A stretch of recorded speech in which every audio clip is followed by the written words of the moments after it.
สวัสดีค่ะมาค่ะมื้อนี้ได้เมนูก๋วยเตี๋ยวจ้าก๋วยเตี๋ยวเส้นเล็กเด้อค่ะเส้นเล็กอีกแล้วมื้อนี้แซ่บนะจ้าเส้นเล็กนี่เดี๋ยวขออนุญาตคนก่อนเด้อค่ะก่อนจะไปกินมันฝากกดติดตามกดไลค์กดแชร์เด้อค่ะขอบพระคุณทุกคอมเมนต์เลยนะคะที่เขามาคอมเมนต์บอกกันเนาะนี่ก๋วยเตี๋ยวเส้นเล็กน้ำตกเนื้อเปื่อยนะจ้ะซิม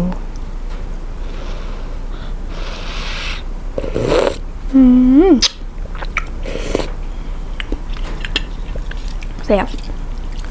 ฮ้อนๆเลยจ้ะมื้อนี้อากาศก็ร้อนเด้อค่ะแต่ห้องก็ขึ้นมาบางหันละกินก๋วยเตี๋ยวฮ้อนๆขอกับบรรยากาศคือเขาเลย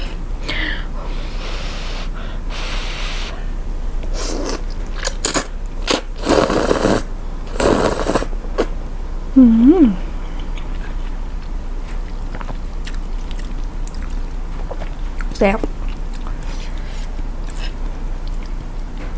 เนื้อเปื่อย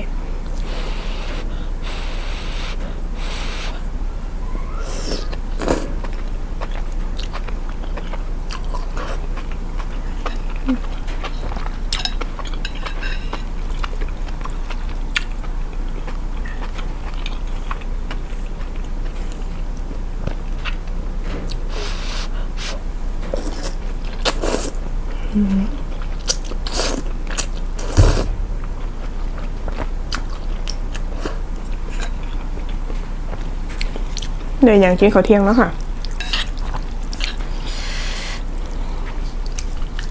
ได้ก๋วยเตี๋ยวนี่ละง่ายดีเนาะเว้นปลาแดกจากมือก่อนจ้ะพยายามให้กินอย่างกันเม่นเขามาได้เลยนะคะ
ชิ้น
พอกันใหม่เมนูหนาค่ะฝากกดติดตามกดไลค์กดแชร์แบบนี้นะคะสวัสดีค่ะ